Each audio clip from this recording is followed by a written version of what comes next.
Halo, Assalamualaikum. Selamat pagi. Kita dah bercuti atau berada dalam lockdown dah berapa minggu kan.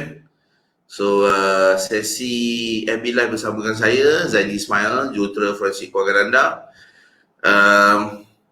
Bertukar siaran kali pertama pada 10 pagi.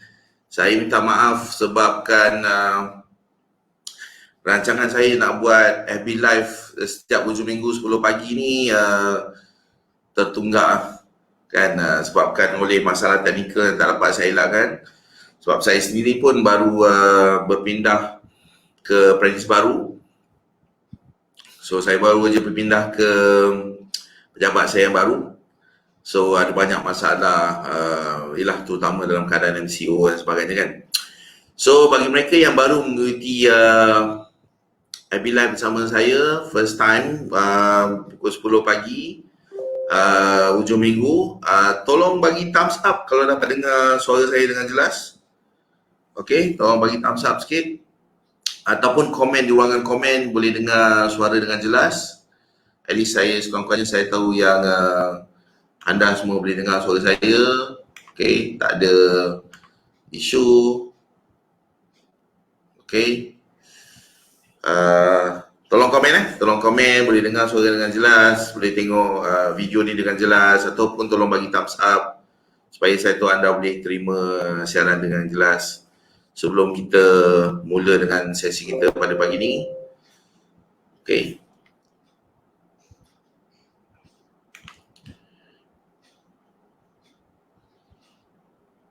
Boleh tolong bagi thumbs up sikit kalau boleh dengar suara saya ataupun boleh terima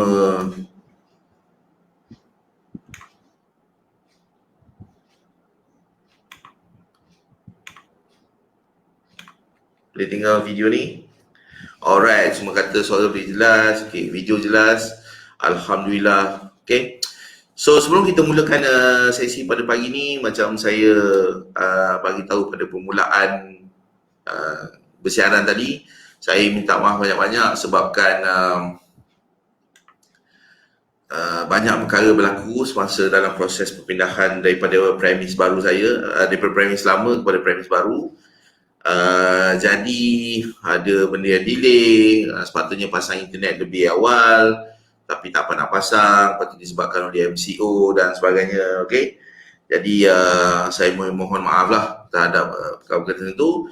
Jadi banyak benda yang saya sendiri nak buat tak dapat nak buat, maka tertangguhlah beberapa minggu.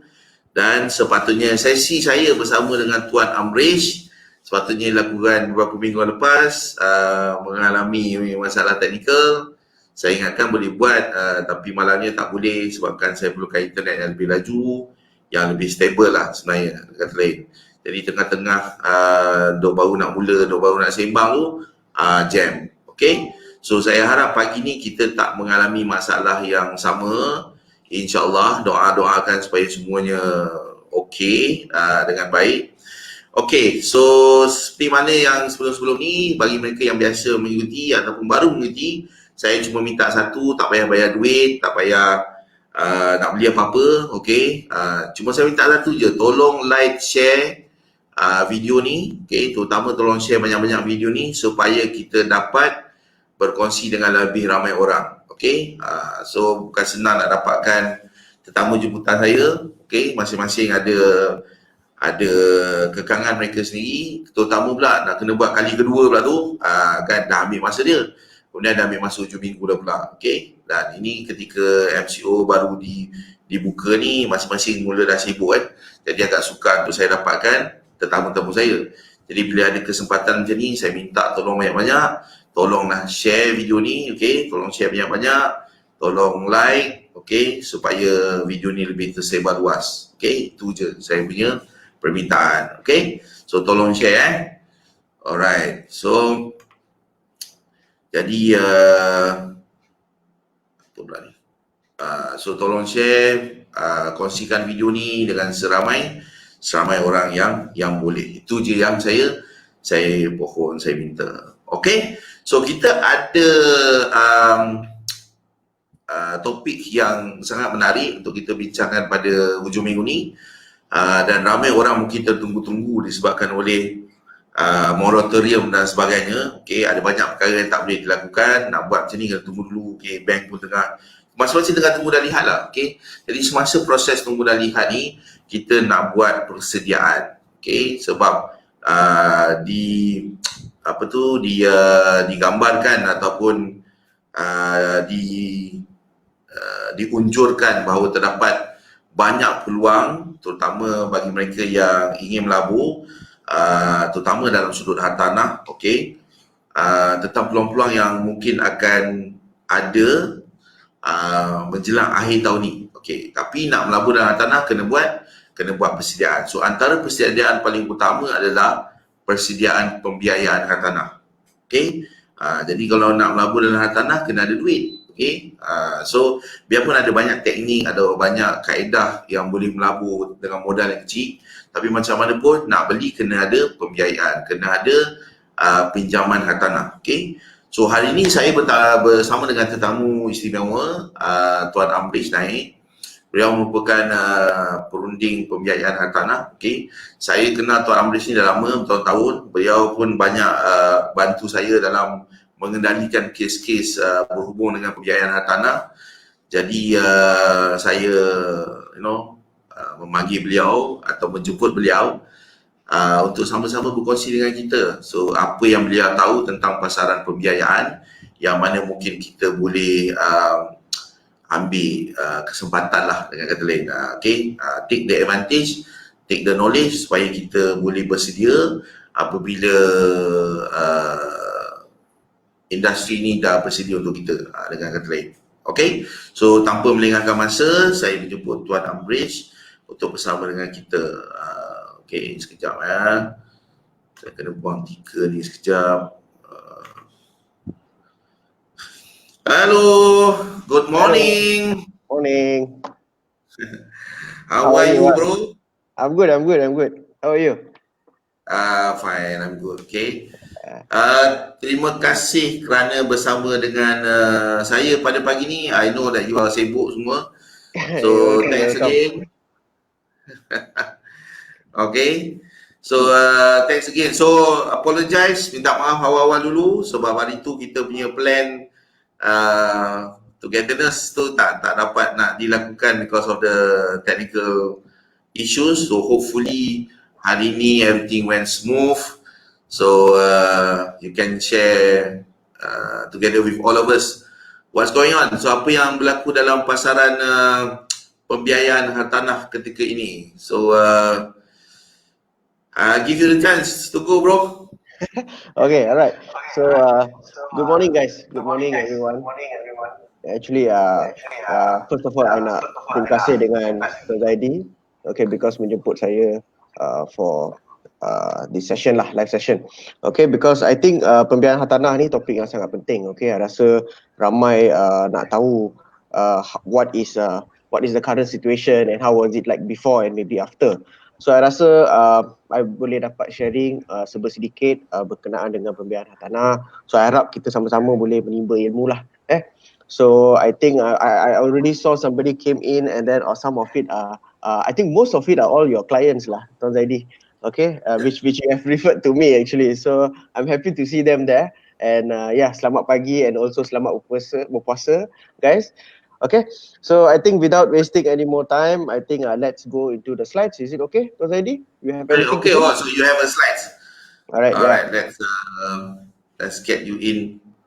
I share the screen. Is it okay? Yeah, sure. Right.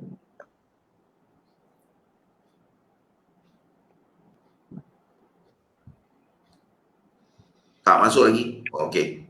Okay, can see? Okay, nampak? Alright, quite nice. Okay. Alright. Okay, so topic today is all about pembiayaan hartanah semasa and also selepas MCO, and I just tambah sikit COVID-19 lah, because we don't know when COVID-19 is going to end actually. So anyhow, betul. so just I boleh sharing sikit lah, maybe semasa MCO ni, semasa COVID ni, what are the things that happening. Okay, so if you can see below there, that's my website, company website, Matrix Switch Solutions, and also my personal website dekat bawah. Alright, so first of all, sebelum I go into the topic, now let me just share to you where I come from, who am I, and what I do. Okay, now first of all, I nak cerita sikit pasal my company. My company name is Matrix Switch Solutions Berhad. Okay, short form dipanggil MS. And kita ni sebenarnya dah beroperasi selama 9 tahun. Okay, kita dah ada sebanyak 50 ejen lah. So what I hear from my recruiting director, I rasa mungkin selepas ni akan ada lebih ramai lagi yang nak join lah. Okay, so we are looking at to add on another more 50 of them, and hopefully there are people to join in lah. Alright, so kepakaran kita ni sebenarnya dalam bidang sub-sale, refinance dan juga auction. Okay, when you look at sub-sales, okay, I believe ramai yang tahu what is sub-sales. Refinance is pembiayaan semula dalam bahasa Melayu, and also they call it as remortgage, or some of them they call it as top-up loan as well. Okay, and auction is of course lelong lah. Okay, so these three section are the part that yang kita ni selalu, apa orang kata, the segment that we are good in. Okay, then the next is sebenarnya kita ni meliputi kawasan area Selangor, KL dan juga Negeri Sembilan. Okay, so of course tiga area ni adalah market yang terbesar bagi saya lah untuk market untuk property punya industri. Tapi that doesn't mean that kita tak buat area Perak ataupun area Melaka, kita still buat juga. Okay, tapi there are some numbers of my agents, the one who's getting cases from there. So if sources are there, then memang kita boleh buat lah. Okay, tapi major. So this is the main area lah. This is the main coverage area. Yes, this is the main coverage area lah, I would say. Okay, because we are much more familiarized, and also because when you look at banks, some banks they don't do cross-border cases. So because of that itself, it will be a restriction for us to do our sales as well. So, but yeah, not all the banks, they are just certain banks lah. So that's why we cover the place that yang kita rasa lebih selesa. Okay, so the next is sebenarnya kita ni ada hubungan rapat dengan banks dan juga valuers. Now before I touch further, now just let me give you a little bit of picture apa sebenarnya kita orang ni. Okay, now kita ni sebenarnya adalah mortgage consultant. Okay, so kita ni sebenarnya antara klien dan juga banks. Okay, so kita mewakili klien untuk submit loan kepada banks. Okay, sebenarnya klien ni bila dia dah booking rumah, dia nak submit loan.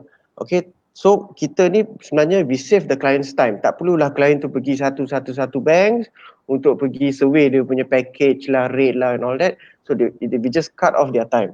So basically when they come to us, kita ni sebenarnya kita advise ataupun kita bagi consultation, tengok macam mana profile dia semua, and you know banks mana yang kita patut submit. Okay, dia nak sama ada dia nak Islamic loan ke, conventional ke, 100% loan ke, ataupun dia nak full flexi or term loan or something like that. So we basically consult the clients and see what the clients want, and we submit to the banks which is suitable to the client's need. So itu yang sangat penting, sebab sometimes bila client tu walk in sendiri pada bank, sometimes bank tak berapa tahu macam mana nak tengok client profile dia. So we basically mitigate ataupun kita summarize dia punya client profile and we send it to the banks. Okay, and lagipun kita tak send pada satu bank saja. Okay, as what I've written in the slide, kalau you tengok submission pada banks pada masa yang sama, we actually submitting to a few banks at once. Okay, kenapa? Sebab setiap bank ni dia ada guidelines dia tertentu, and then dia pun ada package dia orang tertentu. Okay, some banks dia bagi rate rendah, some banks dia bagi rate tinggi. Some banks yang bagi rendah tu dia ada flexi, tapi yang bagi tinggi tu tak ada flexi. So it depends on the client's need. So that's why kita submit to at least 2 to 3 banks, at least kita ada demand power untuk fight rate yang cantik untuk klien. Okay, so hubungan rapat dengan banks dan valuers ni sebenarnya, you see, to be a mortgage consultant, you need to have good networking lah. Okay, one of the networking is Tuan Zaidi lah. Okay, besides that, you kena ada valuers and also good bankers by your side. Okay, valuers ni sebab kenapa kita kena ada hubungan rapat ni, sebab you see, valuers ni they basically gets a property valuation, verbal property valuation for you. So you sebenarnya kena ada konteks dengan diorang supaya at least you boleh dapat tinggi sikit value. Okay, of course bukan sebab kita dapat, because it's not because of the hubungan rapat that's why kita dapat value tinggi. It's not the only thing, tapi of course faktor-faktor lain juga penting lah. Of course the property areas, okay, the renovation details and blah blah blah. Okay, tapi bila kita tengok on the bank side, we need to make sure that we have good context with the banks, because sebenarnya bukan semua banks, okay, I just generalize lah, not all the bankers from all the banks are willing to do your case. Okay, kebanyakannya bila kita tengok those golongan yang siapa nak apply loan rumah yang RM90,000 ataupun RM80,000, kebanyakannya bila diorang walk in dekat bank, selalunya bankers tu tak layan lah. I'm not saying all the bankers, but most of it, okay, because sometimes mungkin banks branch tu dia tak buat case kecil. Okay, dia selalunya accept case maybe RM300,000 ke atas. So it depending on the particular branch, you see. So untuk client identify branch mana yang boleh buat tu, yang buat diorang susah. So when they comes to us, we are the one basically, we know that which banks in which branch that can do this kind of loan and that kind of loan. So we are much more well versed on the particular banks lah. Okay, now kerja-kerja kita orang ni, okay, nampak memang comprehensive, it's like a one-stop solution kind of thing. Okay, I just sambung balik masa kita dah sign, masa kita dah buat submission pada banks and all that. When the banks given an approval, then kita akan kumpul approval details tu, kita bagi kepada client. And then client tu dia akan accept, tengok bank mana yang dia nak accept. Okay, kita akan bagi suggestion kita, and then once dah accept, kita akan jumpa dia, and then it will proceed for the letter of signing, and then kita akan guide client sampai SMP, loan agreement and all the thing until the client gets the key lah. Okay, now all these things. Kalau tak ada peguam pun jual bantu kan, kalau saya. Yes. Of course, kita ada service juga daripada untuk peguam, conveyancing and all that lah. So yeah, we have the whole one-stop solution as well. Okay, so yeah, so kerja-kerja kita orang ni memang sebenarnya kita menyenangkan klien. Okay, I believe that most of them who is watching this video pernah jadi my client as well. So I think they know how the service is. And service kita orang ni sebenarnya no charges. Okay, so service kita adalah zero charges, kosong. Kita tak charge apa-apa. Percuma kan. Sebenarnya kita ni bukan buat kerja amal tau Okay, but the thing is, it's zero charges is because we don't charge any single cent from the client. Okay, tak pernah I charge and tak pernah my staff sesiapa pun yang charge juga. Okay. Tapi kalau dia orang nak bayar, kita terima je lah kan. Yang tu I tak terima sebagai bayaran, I terima sebagai derma lah, derma. Okay. Minum teh tarik, belanja. Exactly. Yes, exactly. So bila kita jumpa klien untuk signing letter offer semua, klien ni dia sometimes dia akan ajak lah kan, nak makan ke apa kan, nak minum ke apa. Time-time tu lah you make sure that kita ni lapar, at that time kita bantai kau. Okay, so yeah, I think ramai maybe fikir yang maybe kenapa servis kita orang ni free charges, zero charges, takkan dia buat kerja amal kan. So actually sebenarnya charges kita ataupun fees, commission kita ni dapat daripada pihak-pihak tertentu. Okay, contohnya daripada pihak bank ataupun pihak lawyers and all that. So we get the charges, we get the fees, we get the commission all from the other parts of the source. Okay, sebenarnya kita tak kacau apa-apa belah client. Okay, so we consider a free, comprehensive, one-stop solution for the client. Okay, so I move on to the next slide. Okay, sebenarnya kita kerja ada 3 prinsip utama. Okay, of course setiap pekerjaan, okay, setiap business we need to have principles while we work. Okay, so I think the main 3 principles that we have is responsive, efficient and aggressive. Okay, short form is REA. REA is not real estate agent Okay, so I think ramai agent bila tengok ni, tengok REA tu real estate agent. Okay, which is not for us lah. Okay, for us it's responsive. Okay, why we say responsive? Because I always believe sebenarnya responsive ni adalah responsibility. Okay, selalunya bila client message ataupun WhatsApp ataupun ask for updates, kita kena sentiasa reply dorang. Okay, sometimes bila client call ataupun property agent call, kita tak dapat angkat, tapi we are always there to reply our messages lah. Okay, and also efficient. Efficient in the sense of bila kita dapat case, kita make sure that kita pick up case tu on time and kita submit pada bank-bank yang tertentu. Okay, we don't, example bila kita dapat case tu hari ni, tak adalah kita nak submit sampai lepas 2 minggu je. Okay, we are not like that. Okay, we make sure the time frame is very important. Okay, especially for cases like auction. Okay, those are very, very sensitive cases. So memang time frame tu penting lah. Alright, so the last is aggressive. Aggressive is because we are always hunger of case. Kita ni sentiasa kelaparan case. Okay, tak cukup. You bagi I 20, 30, 40 pun tak cukup. Tapi masalahnya sekarang ni nak dapat 40 pun tak boleh, bos. Okay, looks like the COVID is much more aggressive than me lah. Aduh. So anyway, yeah, we are aggressive in the sense of kes kecil, kes besar macam mana pun kita tetap buat juga. Okay, kita tidak memilih kes. Okay, so refinance, subsale macam mana pun kita tetap buat. Okay, if we can't do it, then of course kita ada reason. We have our reasoning as well lah. Okay, so now we jump to our topic hari ni, iaitu mortgage masa MCO. Okay, now what happened during this time? So sekarang ni it's almost already after MCO, but it's not fully yet. It's just PKPB, right? So let me just share with you about what happened on the March and April. Okay, now at this point of time, subsale and auction cases ini semakin menurun, hampir separuh tau. Okay, daripada February to March, okay, approximately if I'm going to get like 20 cases in a month, I'm only getting 10 cases. Okay, tiba-tiba dia jatuh. Okay, I'm not sure why. Okay, I think most of them before the lockdown, most of them already speculate that there will be a lockdown. Okay, bila kita tengok Facebook, tiba-tiba ramai pula minta lockdown lah, I think for the past 1-2 weeks. Okay, so because of that, there's a lot of cases have been reduced. Kenapa? Because agent hartanah tidak boleh bergerak. Okay, it's our real estate agent, kawan-kawan saya memang tak boleh nak pergi dapatkan sales. Okay, memang kesian. Okay, because at that time ada salah satu my agent, dia contact I, and then bila sebab I dah tolong check value untuk case dia, dan I minta, bro, case bila nak dapat kan. So dia call I balik, dan dia kata, bro, tak boleh lah bro, klien tu dia cancel booking. Dan I cakap, kenapa pula cancel booking? Dia kata, tak lah, klien tu tidak yakin. Okay, so pembeli tu tidak yakin. So I said, kenapa tak yakin? So he shared to me a little bit of things lah. Dia kata tak yakin sebab dia rasa macam kalau sekarang ni masa-masa lockdown, takut mungkin dia orang kehilangan pekerjaan. Dia orang takut mungkin gaji dia orang kena potong. So bila dia orang nak commit untuk housing loan tertentu tu, dia orang takut dia orang tak boleh bayar. So I think it's quite, how to say, it's quite reasonable lah dia orang punya concern. Betul, ada banyak uncertainty during this time. Betul. Yes. So, to be frank, I rasa my agents pun actually dia orang tak berapa how to say, dia orang tak berapa pushy on that particular thing. So I think that agent have been doing a good job. Dia orang pun tak ada push lah. Okay, tapi yang penting sekarang ni, actually agent hartanah ni is actually the most important part of the whole property industry. Okay, because I feel yes, the whole ecosystem actually, because when you look at subsales are the one is generating the most in the mortgage, especially in the country.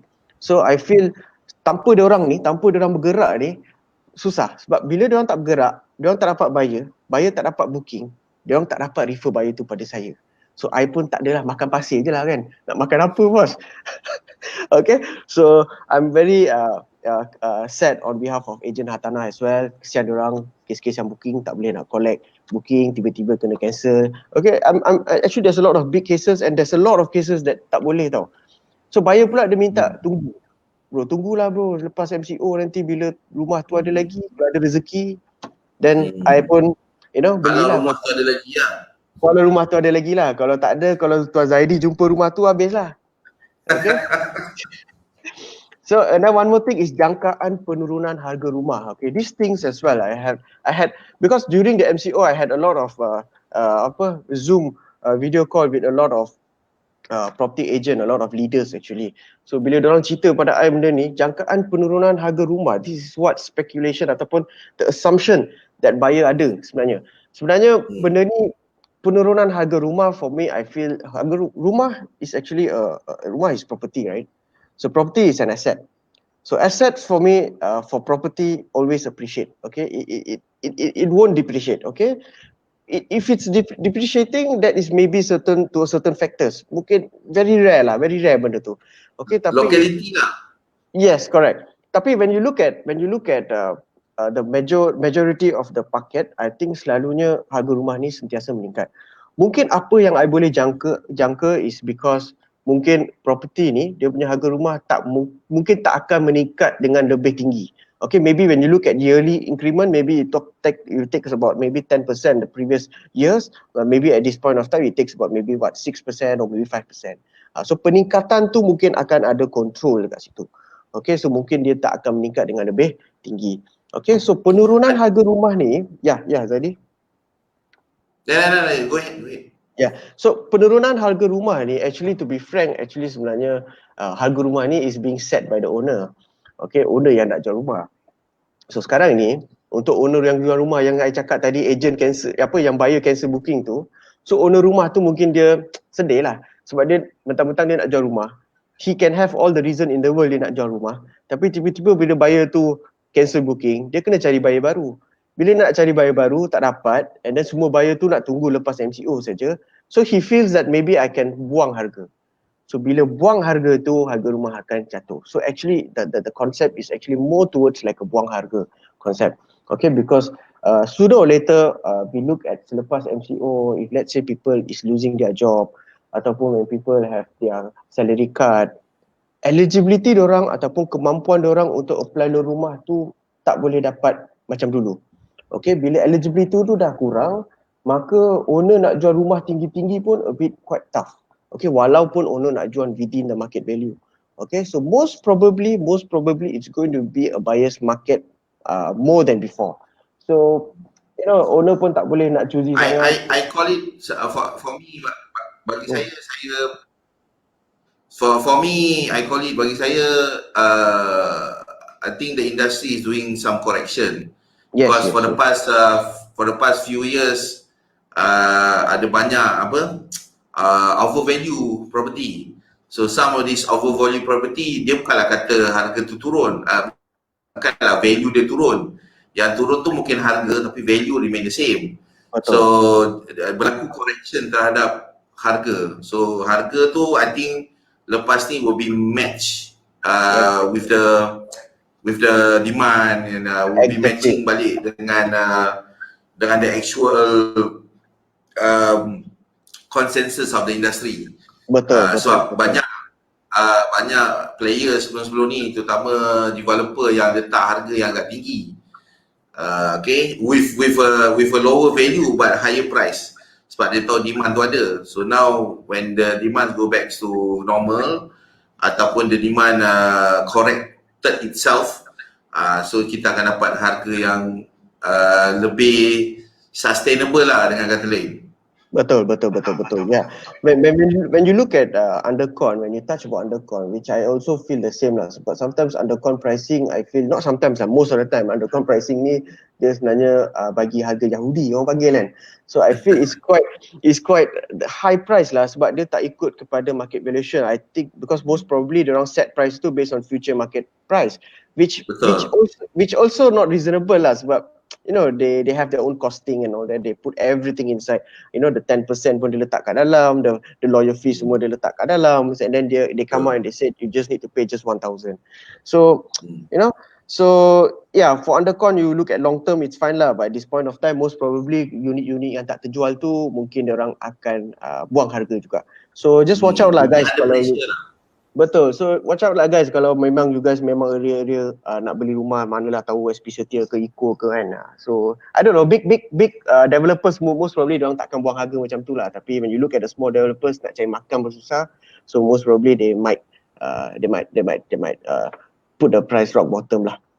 Okay, so yeah, and also one more thing is like what you say lah sebab bila owner tu, sebab when you see owner ni sebenarnya kalau ikutkan dia memang plan nak jual rumah, sometimes itulah dia nak jual rumah, dia tak boleh jual rumah, so bila buyer nak beli pun tak boleh sebab loan is not going to be easy from now on.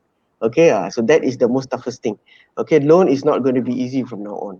Okay, now bila I move on to the next slide, refinance cases ni semakin meningkat. So when I touch about refinance, ramai orang tak tahu what is refinance. To be really frank, okay, because memang bila I posting my videos about refinance dalam Facebook sebenarnya I dapat tahu sebenarnya ramai sangat yang tak tahu what is refinance all about. Okay, sebenarnya refinance ni, as what I've mentioned earlier, is actually pembiayaan semula. Okay, it's actually you are trying to take another loan to cover another few loans. Yeah, the old loans. Okay, I boleh bagi contoh, maybe just a simple example. Katakan seorang ni, dia ada dalam 300 loan amount balance dalam CIMB. Okay, and then dia pergi check value dekat Maybank, dia dapat value tu dalam 400,000. Contohlah. Okay, that is maybe after 5 to 6 years lah. Okay, maybe 10 years, I don't know. So daripada 400,000 Maybank tu, dia apply loan 90%. So bila 90% from 400,000 is how much? 360. Okay. So daripada 360,000 loan ini, Maybank dia akan settle CIMB 300,000. So bila dia settle CIMB 300,000, the balance is how much? 60k, 60,000. So 60,000 ni sometimes dia boleh gunakan untuk apa? Settle dia punya hutang kereta yang maybe balance tinggal dalam 30,000, ataupun mungkin dia nak pergi settle PTPTN dia tinggal dalam 20,000 or whatsoever lah. Okay, dia is consider what we call it as loan. Kita satukan kita punya loan, we compress our loan. Okay, I think most of them fail to understand this, that refinance benda ni wujud. Okay, sebab diorang ada rumah, diorang tak tahu boleh refinance, and diorang pergi ambil step salah, iaitu ambil personal loan. Okay, so personal loan is not something that what you should do as a first choice tau. So if you have a house, yeah, refinance is better because you are taking as per housing loan rate, not the personal loan rate. So yeah, when you talk about refinance, of course kita ada guru sebelah I ni. Okay, he's the guru of all the refinance. Okay, he have been referring cases from day one to me lah, daripada tahun bila, 2014 sampai sekarang. Okay, it's nearly 6 beautiful years with you, Tuan Zaidi. Okay, so yeah, refinance but not all, but again to stress to the penonton, untuk bagi peringatan sikit ini bukan satu cara untuk selesaikan semua masalah lah. So it depends on your case. Okay, betul. Case by case basis. Okay, apa yang kita bincangkan ni is more like a general thing. Janganlah pula lepas ni pergi ambil, wih aku ada rumah, okay let's refinance beramai-ramai. Tak semestinya so dia bergantung pada keadaan dan situasi. Okay, so apa yang Amrish bagi tahu tadi tu contoh. Okay, so kena buat kiraan dulu, kena tengok mana satu yang lebih berbaloi. Sometimes kita refinance untuk kurangkan baki hutang.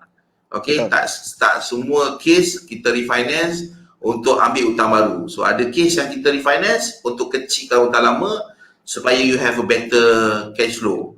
Okay, it depends. Dia bergantung pada keadaan dan situasi. Okay, dan ada juga masa yang kita refinance untuk pendekkan tempoh loan. Okay, contoh macam you punya loan tinggal 25 tahun. Okay, bayar katalah 1,300 sebulan. Bila kita tengok rate yang terkini, yang terbaru, kita buat kiraan. Wait, kalau kita refinance ke 15 tahun, kita bayar sama di tiap bulan. Okay, so kita dah jimat 10 tahun. So instead of paying for the house for 25 more years, kita bayar untuk 15 tahun je lagi. Okay, tapi bayar bulanan dia tetap sama. Lebih kurang sama, tak membebankan kita. Tapi tempoh masa dah jadi pendek. So refinance ni dia general terms.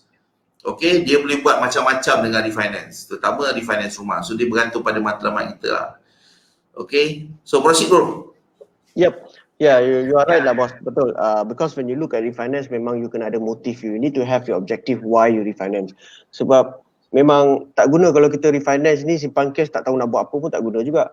Okay, so because at the end of the day it's going to be another loan, you see. So it's very important to know the objective of loan lah. Alright, so refinance cases ni meningkat because of exposures dalam Facebook. I quote this, okay, sifu hartanah. Okay, I know you don't like me using the sifu hartanah word, tapi yeah, this is what the people call. Okay, so these people have been coming out in Facebook's videos and live videos, and diorang cerita pasal macam how important cash is right now. So I think because of that, ramai dia rasa penting lah untuk to keep your cash at this moment. And yeah, so sometimes people refinance ni dia dapat duit tu dia nak simpan sebab to at least go through the rainy days. Okay, maksudnya masa-masa kecemasan ataupun apa dia boleh guna duit tu. Alright. I have this one term. I have this one term that I call sama ada you nak refinance ke, sama ada you nak ambil personal loan ke, sama ada you nak beli hartanah ke, whatever you want to do financially, benda tu tak salah. Okay, whatever lah, you nak beli hartanah ke, nak beli emas ke, you nak refinance, whatever not, benda tu tak salah.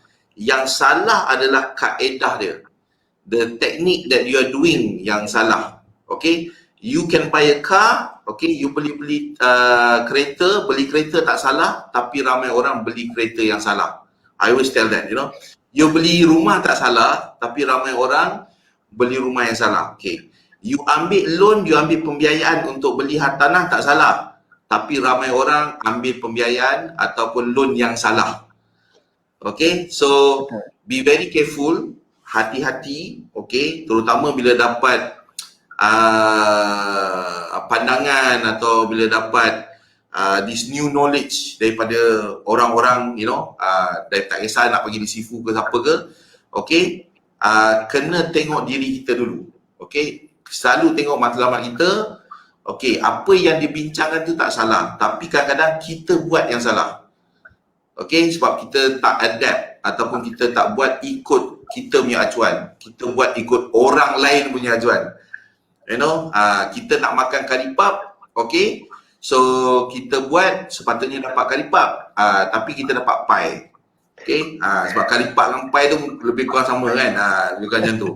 Okay, so nak buat karipap tu tak salah, tapi cara kita buat tu salah, kita end up getting a pie instead of getting a karipap. Okay, sebagai contoh lah. Okay, so kena hati-hati bila ada yang bagi pendapat atau pandangan, okay, sebab selalunya pendapat atau pandangan ni is very generalized. It's generalization. Okay, kita refinance, dia open-ended. Dia bahaya, refinance tu ada banyak cara, ada banyak kaedah, banyak tujuan refinance. Okay, refinance tu hanya the term yang kita guna. Macam sekarang lah, kita bincang pasal refinance, tapi ada banyak. Okay, so proceed bro. Tuan Amrish nanti dia akan explain lebih lanjut. Yeah. So very how to say memang such a good logical thing lah. Okay, you have mentioned tadi. So yeah, macam bagi tahu tadi, okay, because cash ni memang kalau you simpan, kalau you tak tahu nak buat apa, you nak simpan pun tak guna lah. Okay, so refinance is the most important thing. At the end of the day, it's loan. You are going to serve an interest out of it. It's not zero interest. So you need to know kenapa you nak refinance. Okay, and then when you look at point nombor 2, I tulis kat situ moratorium. Moratorium ni adalah topik yang sangat hangat lah semasa COVID ni. Okay, masa MCO ni. Sebab I rasa most of them, I believe lah mungkin 95% of them sebenarnya tak tahu pun maksud moratorium ni. Until PM kita announce what is moratorium, right? So yeah. Yeah, I think this is the most searched in Google actually, what is moratorium all about. So moratorium is something like a deferment, okay, deferment ataupun dipanggil sebagai penangguhan loan. Okay, yeah, there are issues that some other interest is still chargeable ataupun compounded interest tu still chargeable or not. I rasa isu-isu semua dah selesai, okay, I don't want to talk further about it. Tapi moratorium ini I think is one thing that what I feel the MOF have come out with a very good thing. Okay, because I rasa mungkin look at other countries, I rasa tak ada pun moratorium ni. Tapi look at our country, Malaysia, okay, we are actually still enjoying during our MCO. Okay, you can see people cooking, you can see people sharing things. Okay, so most countries are actually don't even have those kind of time. But when we have it, I think we have to bersyukur ataupun we have to. This is a blessing in disguise. Exactly, blessing in disguise. Because I did spoke to one of my. I did spoke to my father and also father-in-law regarding this. And yeah, they have mentioned that in their history tak pernah ada moratorium benda ni. So this is something that which is very lucky lah. I'm looking at this generation and we still have something that they don't have last time. So sebagai contoh, ada beberapa klien yang bila kita buat kiraan, dia boleh settlekan bukan saja hutang biasa, tapi dia boleh settlekan rumah dia, hutang rumah dengan moratorium. Betul. Okay, why? Because you have that extra excess money already. So that is something that actually gives you a breathing space, you see. So I think benda tu sangat penting, okay. So like it or not like it, some of them dia rasa macam, I nak ambil moratorium, I tak nak ambil. For me, I feel whatever given, just take lah. Okay, don't care however rich you are or however poor you are, whatever. Tapi kalau moratorium ni dah ada, kalau boleh just accept saja, because this is something that you need at this moment, because you will never know when is the rainy days. Seriously. So moratorium ni sebenarnya what I feel is actually the country is trying to reduce unemployment. Okay, because when unemployment comes into the picture, ramai orang yang ada loan ini, ya betul, dia tak boleh nak bayar loan kereta, loan rumah semua, dia tak boleh nak bayar. So bila tak boleh nak bayar, it may go back to those days in 1998 where people are actually committing suicide. Okay, this is what I heard from my uncle and all that. So kita tak nak benda tu jadi balik. So I think because of what the lesson have learned from those days, and I feel moratorium ni bila dia bagi benda ni dapat, it gives that breathing space lah. So I think daripada kita pergi judge sama ada nak ambil tak nak ambil, I think that just depends to you lah. Kalau you nak ambil, tak nak ambil, then it's fine. Tapi macam golongan macam kita kapur je semua. Orang bagi Yes, free kita betul. ambil lah. Yes, betul. You just throw a 20 cent on the ground pun I ambil juga, bos. Okay, but when you look at the government sectors, okay, most probably kalau diorang nak ambil moratorium ni, mungkin it may be in a way that they don't want to take it. Why? Because looking like diorang punya gaji and all that, it looks to be stable. So, maybe they feel that I don't need to take it lah. So, I don't know. Dia depends, dia ada masing-masing, dia ada reason tertentu lah kenapa dia ambil. Okay, so what I feel is, refinance cases ni meningkat because they accepted moratorium. When they accept moratorium, you basically have that space and the commitment of you have been paying monthly to your loans. Example, maybe dalam 5,000 or something like that, basically can be used for something else right now. Okay, and maybe you can settle off your loans, okay, which is your car loan, your PTPTN or whatsoever. You can save it because 6 months. You're talking about 6 months. Easily, kalau you punya loan is 2,000, you got about 6 months, you like 6 times 2 is about what? 12,000 already, correct or not? 12,000, yeah. Yeah, so your diploma cost could be at least about 15 to 20,000. I don't know. You settling off 12,000. Don't you think you are Boleh reducing settle credit card debt, Betul. A lot of smaller loans. Dulu pinjam kawan 500 tak bayar. This is the time you bayar balik lah. That's an important note actually. That's an important note. You never know kan. You tak tahu that kawan, for us 500 mungkin tak apa, but for him that 500 is maybe buying a baby milk or whatever. Yeah. Kan? So Exactly, you hutangnya you bayar balik lah, So don't, you have this facility. Dia mungkin tak ada this facility. Kita tak tahu kan. So kalau siapa yang ada this facility dah dapat duit lebih tu, simpan sikit and then dia ada balance tu pergi bayar hutang kawan, whoever that you last time kata tak sempat ke atau apa kan. You got like banyak masa lah to do all this. So sepatutnya you can be done with.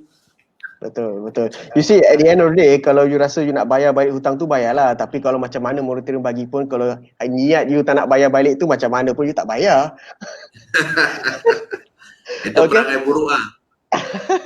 Yeah. So anyway, so coming back to the topic back again. So this wordings is very important lah. Sediakan payung sebelum hujan. Okay, because many of them come to me, okay, diorang nak refinance sebab satu benda je, sebab diorang takut kehilangan pekerjaan ataupun gaji diorang potong. Okay, the thing is, whatever that we have speculate that people may have unemployment and people may have a pay cut, it is true. Okay, ini kisah benar. Okay, because I have somebody, okay, from one of my existing client pun dah go through this already. Okay, so dah terkena because their salary approximately about 20 to 25k in a month, and they have a loan up to at least about 14 to 15k in a month. Okay, it is surviving. They are surviving for all these months. Tapi bila gaji diorang kena potong separuh, it's a 50% deduction. So when it's a 50% deduction from their salary, they basically nak loan pun tak boleh nak bayar. Thank God diorang accept moratorium. So you see, those people are the one that will be appreciating moratorium lah.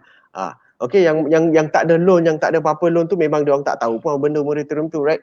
So I think don't take things for granted. I rasa kalau boleh kita sediakan payung sebelum hujan, maksudnya you make sure that you have that particular cash to retain, ataupun you maybe cash tu you boleh guna untuk maybe buat investment. Who knows? Because at this point of time, what I believe is every 10 years you will have a recession. Okay, and every crisis there will be an opportunity. So bila time-time ni mungkin ada opportunity yang hebat. Manalah tahu you ada duit cash tu 50,000 dalam tangan, and then bila you tengok rumah lelong ataupun rumah adakan, you nak pump in 50,000 tu untuk beli. Who knows? So these are the things that maybe you can keep it. Okay, maybe the share price you can even buy shares and all that. So it's nothing wrong. Tapi the most important thing is again lah, motif refinance. Okay, the last part, objektif untuk refinance ni untuk kenapa? Okay, for what? You kena tahu. Okay, sama ada you have to have the knowledge in order to do this. Yes. I mean, Tuan Amrish boleh bantu the process. Okay, the process tu kita tak risau. Okay, you have people who can help you. Ada orang yang boleh bantu proses tu.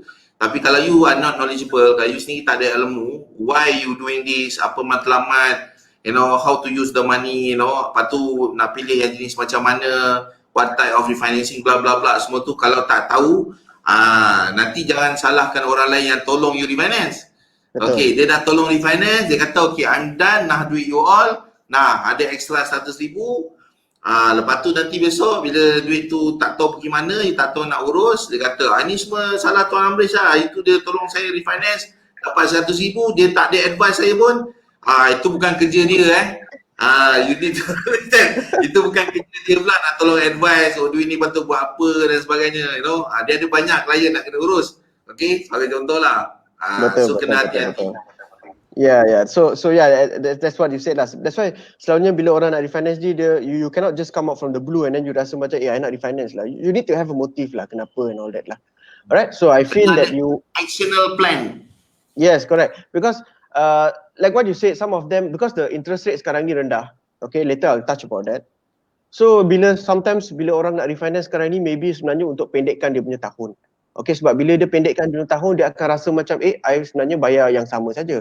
Sebenarnya and one more thing is because I'm paying it fast. So I feel reason macam ni kalau you nak refinance it's quite logical lah.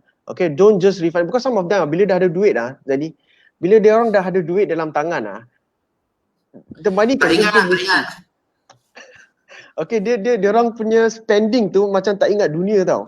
So they will tend to buy a lot of things. So I've had a lot of cases, sorry to share this, I just want to share this, but I have a lot of cases of refinance. Bila diorang dah dapat cash out portion ni, sebenarnya diorang punya family pun tak tahu yang diorang ada cash macam ni. Okay, so bila signing letter offers ataupun bila kita jumpa klien untuk refinance benda ni semua, the husband will speak to me saying that, so I kenal wife dia. Okay, so the husband will say me, Amrish, better don't tell my wife that I'm having this bunch of money. Then I said, okay, why? They said, no, just don't lah, because if I'm going to tell her, then we're going to have a lot of Shopees, Lazadas coming into the house like nobody's business.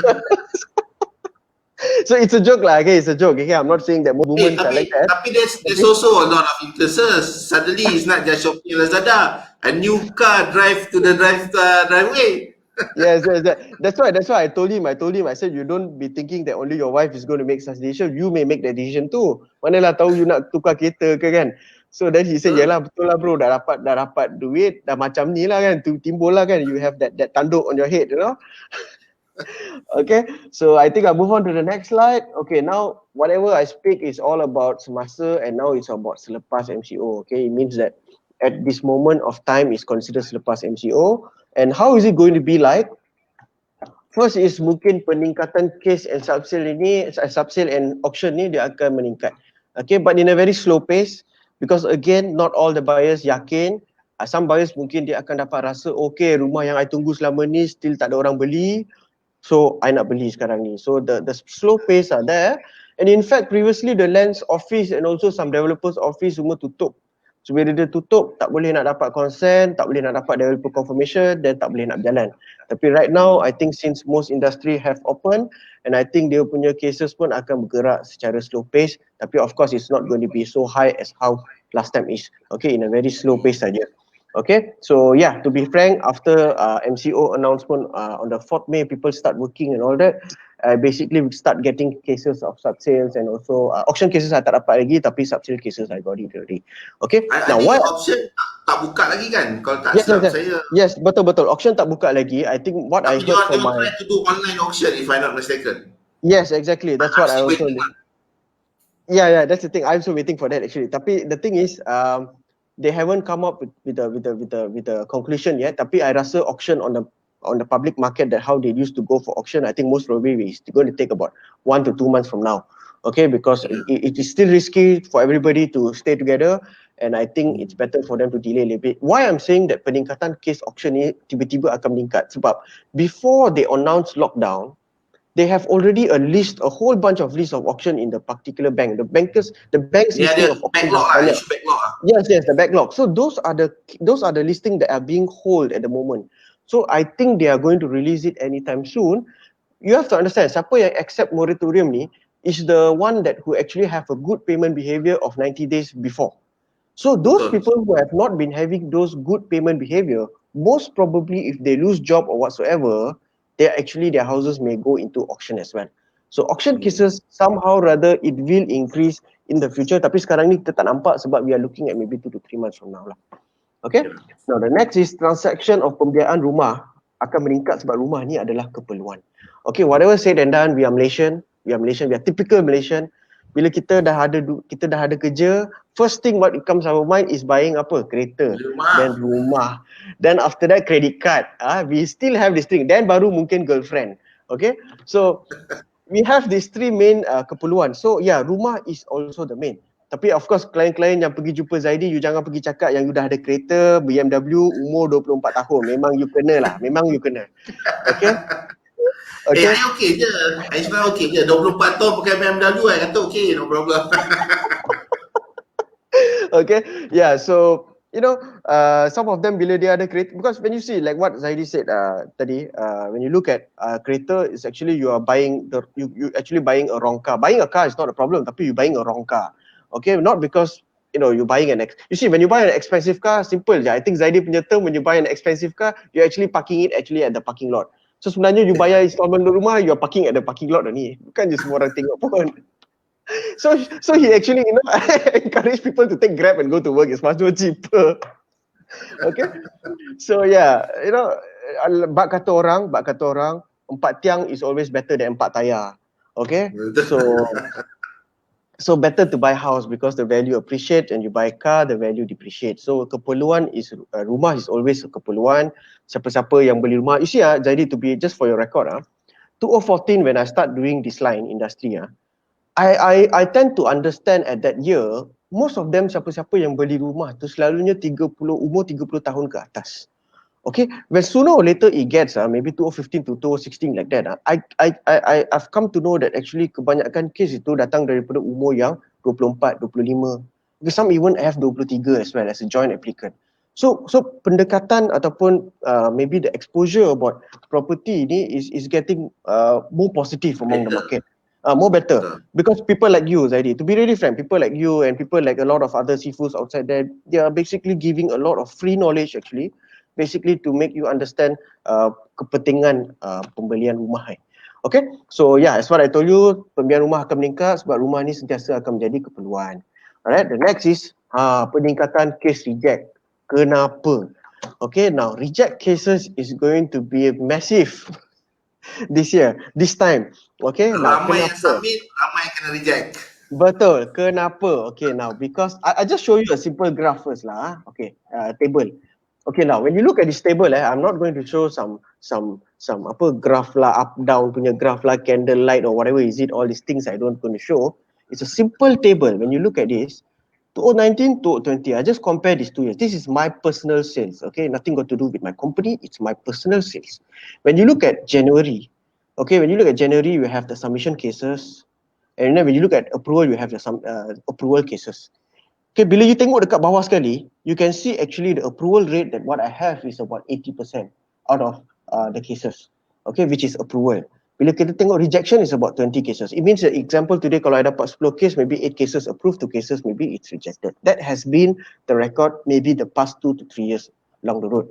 Tapi when I look at 2020, okay, the cases tiba-tiba dia jatuh. Okay, when you look at March and April dia jatuh. Okay, that is where the March part and all that, they have the speculation, you know, when the lockdown come into the picture, diorang dah tak berani nak buat booking. And agent hartanah pun tak boleh nak bagi case. Tapi thank God, May onwards, I would say that my refinance cases is actually more than the subsale cases indeed. Okay, so when I look at the approval, dia punya approval tiba-tiba is only 60% and the rejection is 40% already. Okay, maybe the number shows that maybe the cases I dapat sikit lah. Okay, that's why maybe the rejection cases looks a lot. But I'm anticipating it's going to be still a lot more. Why? Because when you look at the last point, beberapa sektor pekerjaan ini akan mengalami kesukaran pembiayaan. Okay, now unfortunately during this point of time, memang tak ada orang sangka benda ni boleh berlaku.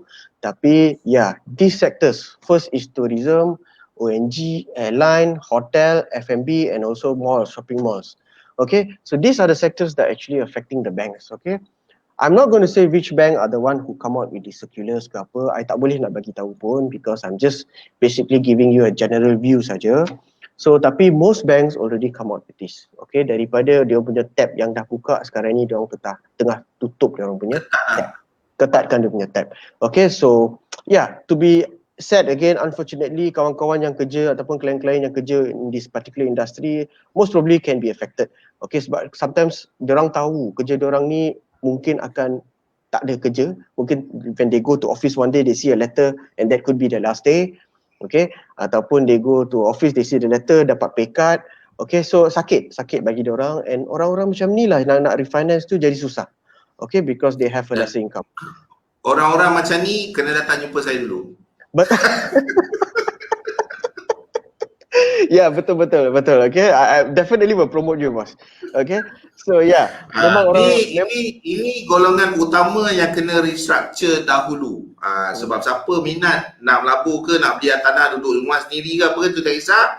Tapi ini kena restructure, nak bagi you punya kelulusan tu lebih mudah. Betul. Sebab kalau you just go in dengan satu payslip, yang lepas tu you kata saya kerja oil and gas, masalah. Exactly.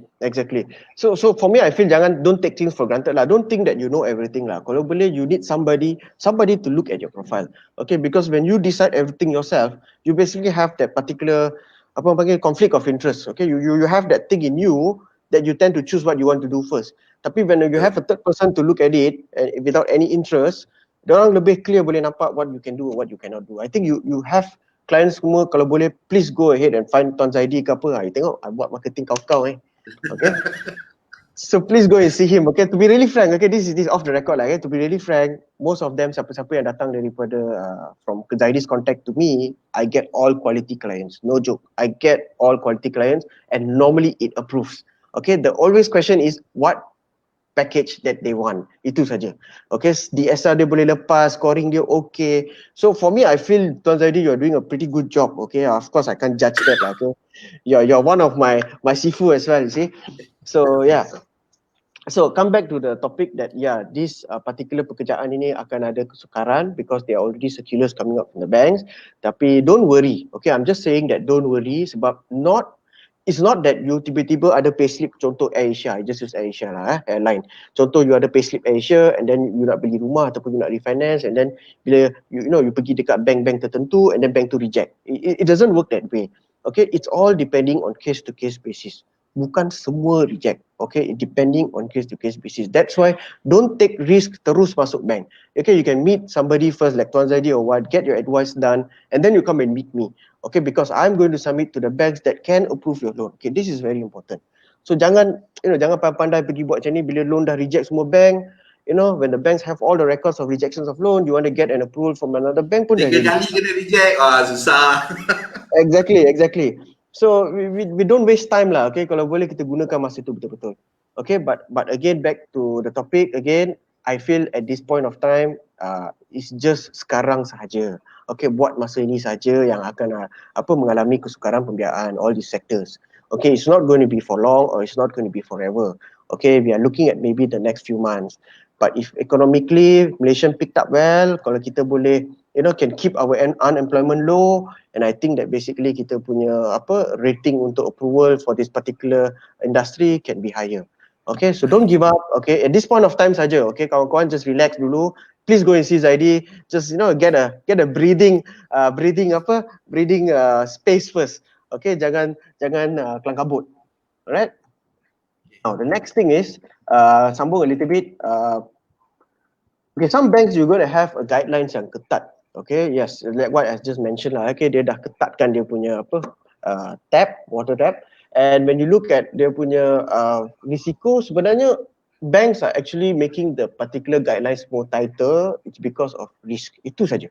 Okay, because of risiko. Hari ni bila banks nak approve you punya loan, is satu-satu reason dia orang adalah risiko. Kalau banks dapat rasa yang you ni tak ada risiko level you rendah, and you boleh bayar loan tu selama 35 tahun, then your loan it's not a problem to get approved.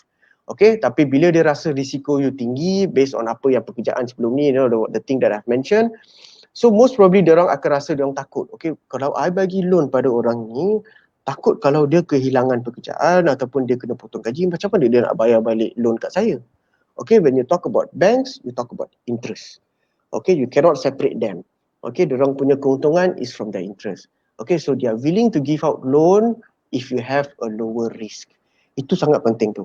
Okay, so people with high risk, that's why they are rejecting the loan. Okay, at this point of time, at this crisis, memang kebanyakan pekerjaan is actually having a high risk as well. Okay, Next, when you look at kebanyakan bank ni sebenarnya akan memberikan keutamaan kepada peminjam yang ada duit. Okay, it's a bit funny lah. Okay, a bit funny at this point of time. That actually ramai yang cakap that actually bank ni sebenarnya patut bagi loan pada orang yang tak ada duit. Dia kenapa nak bagi loan pada orang yang ada duit? Okay, I mean this is quite logically but you know, banks at the end of the day it's their business. Okay, kalau I ni bank, I nak bagi duit kepada orang yang boleh bayar balik. Kalau I bagi loan kepada orang yang tak boleh bayar balik, then I'm consider some guru or some Tuhan or whatsoever, doing something which is good. So I have a analogy on this lah, Kalau bank tu dia bagi pinjam pada orang yang tak ada duit, dia punya first client ialah orang yang minta sedekah dekat depan pintu bank tu. Kan? Betul. Tapi it's not lah. Orang yang masuk dalam bank tu, orang yang ada pekerjaan tetap, orang yang ada dia boleh tunjukkan dia ada kemampuan untuk bayar balik, all those things yang walk into the bank yang dapatkan kemudahan. Betul. Bank bukan buat kerja charity. So like what I just said, sesiapa yang refinance duit, kalau you dapat simpan duit tu sebagai backup saving, please lah simpan. Sebab sekarang ni banks nak tengok you punya saving. Okay, sebelum dia approve, dia nak tengok pastikan you ada duit backup. Sebab dia dapat jangka that maybe you might lose your income or you might even get a lesser income from your current salary. So they need to know whether you are sustainable or not. You have or not another part of income in you that basically you can pay the loan. So memang duit backup tu sangat penting lah. So kalau boleh duit cash yang you ada tu, kalau boleh you simpan dalam bank account, jangan sentuh dia. Okay, you nak proses refinance ke apa ke, you proses dulu, settlekan dulu, jadikan dokumen itu sebagai dokumen sokongan. Okay, this is one of the tips that I can say.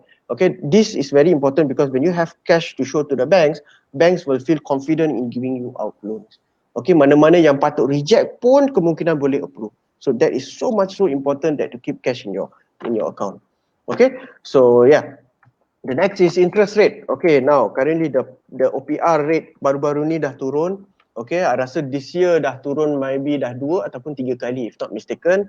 And right now the average interest rate for housing loan dalam banks is approximately can go as low as 3.2% sampai maybe 3.9 to at least maximum pun 4 lah. I think this is the average semua below 4 lah sekarang. Yes, average all below 4. So the lowest can go up to 3.2. Okay, some banks are giving some sort of packages that you can get such good rates. So of course rates ni dia bergantung kepada client profile as well. Okay, kalau you punya profile good, then you get good rate. If you have a higher risk, you may not get a good rate as well. So it's a bit tough to determine the rate. Tapi at the end of the day, the average is so much lower than what it was before. I think this is the lowest in history. Am I right, Tuan Zaidi? Yeah, probably. Ada kemungkinan because this is speculation lah, in other words kan. Malaysia I tak too sure, it depends on how Bank Negara Malaysia handle the situation, but worldwide we will be seeing negative interest rate, so we are heading towards that region, so I tak boleh nak bayangkan kalau the rest of the country, negara lain di sekeliling kita going towards negative interest rate, macam Jepun dah dah bertahun-tahun negative interest rate. So there will be a new dimension on the entire situasi, Yes, exactly. Tu kan orang tak pernah hadapi situasi macam tu. Kalau benda tu macam tu berlaku, kebarangkalian kita letak duit dekat bank, kita kena bayar bank. So instead of the bank is paying us for interest or whatever not, probably we have to pay the bank because we putting our money there. Exactly. Tapi kita kena tengok lah keadaan macam right now we are not in that region yet. Dekat Malaysia belum lagi sampai. But kalau penurunan ni berlaku lagi by end of this year dan kalau dekat lagi by mix next year, kalau Malaysia punya ekonomi tak slow pace dengan kata lain, so we will probably seeing below 3%. So by mid next year. Exactly. You're right, Zaidi. Why? Because I estimate that another penurunan mungkin akan berlaku most probably in the near future, which is maybe on the third quarter ataupun the last quarter of the year. Okay, when the last quarter, I think most probably dia orang akan turun lagi. So this is the estimation lah, mungkin dia turun sebanyak 0.75, because I think the circulars I got it from CIMB. So basically they have mentioned this is one of their website. So this is what I've got it lah. Okay, tapi anyway, I don't know how true it's going to be, but yeah, as what you have said, speculation dah ada, and mostly when you look at this point of time, bila speculation tu dah ada, it's almost it's going to happen lah. Okay, with what you said lah. So most probably we be looking at bagi yang memang dah ada loan, bagi mereka yang dah ada loan, tak payah risau sangat pasal benda ni. Dia akan auto adjust. So Betul. you just need to keep up dengan you punya bank. Pastikan you follow up dengan diorang. Kalau diorang tak adjust lagi the latest rate, so you kena bagi tahu your banker, say rate sekarang dah turun, kenapa I punya pembiayaan masih lagi sama? It should go down lah, in other words. Yeah, true. Because most of them actually, most of the banks actually send out letters ataupun dia akan bagi information on when the rates have reduced and what's your latest installment going to be. So, selalunya diorang akan bagi, tapi that's what you say lah, kalau memang tak ada orang, you tak dapat apa-apa ke surat ke apa, it's better that you go refer back to your particular bank lah. Sebab you need to revise, the rate will be revised, sebab interest rate is fluctuating. Okay, it's not fixed rate. Okay, it's fluctuating. So when it's fluctuate, when it gets lower, your installment gets lower too. So anyway, kecuali kalau you ambil dulu, kalau you ambil fixed loan rate, then you sakit lah. Yes, betul. Kalau yang ambil fixed loan rate tu, please refinance sekarang. Okay, jumpa I. Ataupun you jumpa Zaidi dulu sebelum jumpa I. Okay, so the next is when you look at peningkatan ketara untuk case refinance dan juga auction, okay, like what I've mentioned, case refinance akan sentiasa increase, and also auction cases tiba-tiba akan banyak, tapi it's not now, it's going to be quite some time from now lah. Okay, so then I think that's all I can share for today about what is sebelum and selepas, and I think there's nothing much for me to share. I believe that maybe ramai dapat tahu, okay, ataupun dapat have a little bit of hint ataupun apa yang akan berlaku selepas MCO ni, selepas this COVID or whatever lah.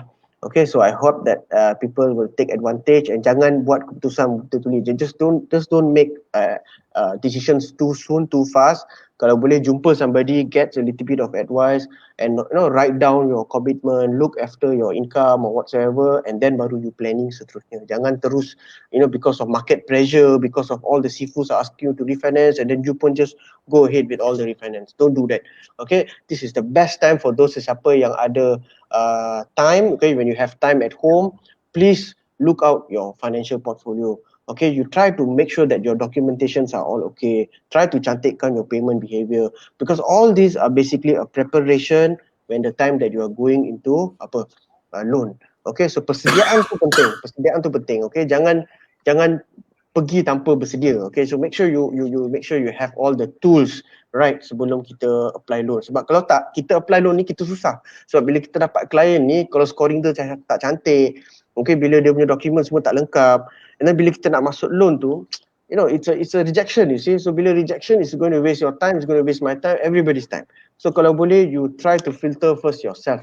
Okay, sebelum masuk loan, minta pendapat daripada saya, boleh minta pendapat daripada Tuan Zaidi or whoever that you know, your personal bankers ke siapa-siapa, boleh minta dulu pendapat sebelum getting into the picture. Okay, so I think that's all. Okay, dengan kata lain, nak pergi berperang ni kena ada senjata dululah. Betul. Jangan pergi berperang dengan buka dada macam tu, no shield, no nothing, no weapon. You're gonna get killed. Yeah. Okay, so kita akan buka ruangan untuk bertanyakan soalan. Okay, so bertanyakan soalan. Jadi sebelum tu saya nak shout out sikit kepada mereka yang nak dapatkan buku forensik kewangan saya secara percuma. Boleh tengok yang dekat dekat skrin anda yang tengah keluar tu. So siapa nak dapatkan buku forensik kewangan secara percuma, tolong share video ni, okay, share, tag kawan-kawan, kemudian screenshot. Okay, tag, share, screenshot dan letakkan di ruangan komen. Okay, letakkan di ruangan komen supaya nanti admin saya boleh pilih pemenang yang boleh memenangi buku forensik kewangan ni secara percuma. So admin saya akan hubungi anda untuk tahu lebih detail bagaimana nak hantar buku ni kepada anda. Okey, apa yang anda perlu lakukan senang aja, anda tag kawan-kawan seramai yang boleh. Okey, share video ni, screenshot dia, kemudian letak di ruangan komen. Nanti admin saya akan hubungi anda. Okey, bagi mereka yang ada soalan tentang pembiayaan hartanah, so kita buka soalan. Kita ada few minutes dengan Tuan Amrish. Okey, kita mungkin boleh jawab soalan yang dikemukakan. Okey, so macam saya sebutkan tadi, bagi mereka yang nak dapatkan buku Forensik Kewangan yang macam keluar dekat skrin tu, tolong share video ni, tolong tag kawan anda, kemudian screenshot dia dan letak di ruangan komen. Admin saya akan semak dan pilih pemenang. So kita ada satu soalan daripada Tuan Faizal Jamal. Okey, dia tanya bagaimana cara terbaik untuk orang yang dah ada 2 rumah untuk dapatkan pembiayaan 90% instead of 70%. Ni soalan favourite lah. Pergi mana-mana pun dia akan tanya kat soalan ni. Okey, I think the question is a good question lah. Memang famous lah, macam mana pun memang orang akan tanya. Okay, I think Faizal Jamal is a person that who actually texted me, I think WhatsApp me yesterday, I think regarding refinance or something. So thank you again for your question. Tapi I rasa untuk cara terbaik untuk yang dah ada rumah tu, maybe there are few things that I can mention lah. Okay, first thing first is maybe maybe katakan rumah tu atas nama you seorang saja. Okay, and then maybe you having 2 loans under 90%, and then the third housing loan is going to be 70% already. So to avoid getting 70% ni, mungkin the first housing loan ni you boleh jual rumah tu, ataupun rumah tu boleh jual kepada your wife. Okay, biar your wife dapat pembiayaan daripada you. So it means that you take off your 90% loan from your first property, and then your third property jadi balik as 90% loan. You can do that. So that's why sesiapa yang nak beli rumah, kalau boleh kita elakkan untuk joint loan, because you have the chance to do such things. That's one. Number two, I think most probably you boleh dapat 70% is to avoid 70% is your third property, tak perlulah pergi beli residential. Okay, where you can try to get a commercial property, sebab commercial maybe your loan approximately about 80% loan. Okay, sometimes you can get up to 85. So actually daripada you keluarkan 30% down payment, you are actually reducing your costing, you see. So maybe you kena tukar hala sikit, tengok investment mana yang lebih baik. Tapi obviously lah kita tengok commercial industry at this moment is definitely not going to do well lah for some time. Tapi you never know, if you have a good offer, why not? And number 3, most probably the people that you need to open up a investment holding company. Okay, so this particular thing, skills ni is quite detailed. I think maybe you can WhatsApp me or whatsoever, maybe I can talk to you detail, because this is depending on a person's situation actually. So I can't generalize, tapi these are the ways lah I think that you can find. And besides that, ada juga cara-cara yang lain. I cannot share it through here because there's a lot of bankers, there's a lot of bank officials mungkin tengok dekat sini. Kalau Kang I bagi tahu benda ni, habis saya kena kan blacklist terus. Daripada I nak terus submit pun tak boleh, terus blacklist kan. So yeah, I have to be careful with what I'm sharing here. Okay, macam yang Tuan Amrish mention tadi, okay, so ada banyak cara lain yang kita boleh buat untuk dapatkan 90% loan. Okay, bagi kita 90% ke, 70% ke, 50% ke, it's just a number. So number ni kita boleh, saya tak guna perkataan manipulate lah, tapi sebenarnya numbers ni bergantung pada cara macam mana kita buat dia. Okay, orang lain mungkin nampak 70%, tapi 70% kita tu sebenarnya 100% loan pun boleh juga buat macam tu. Okay, so it depends. Dia tengok keadaan dan situasi, dan lagi satu, you ada 2 hartanah, 3 hartanah, 4 hartanah, 5 hartanah, siapa kata kena ada 4-5 loan? So you boleh ada 4-5 hartanah dengan 1 loan. Okay, so then the rest of the loan you boleh dapat loan baru untuk hartanah baru. Okay, so nak tahu macam mana, jumpa Zaidi, you see.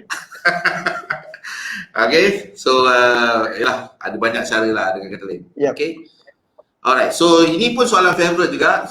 Cik Muhammad Najib tanya, kalau government loan nak tukar kepada bank loan, umur 47 jangan saving duit. So dia kata basically boleh tak tukar daripada government loan LPPSA to bank loans? Okay, I rasa good question lah. Again, a very good question, Mr. Muhammad Najib. Okay, so I rasa nak tukar loan government kepada loan bank, okay, mungkin reason nak tukar ni sebab you dapat tahu yang rate government FPPSA tu adalah is actually at 4%. And right now when we look at the banking rate, is actually way lower than the government loan rate.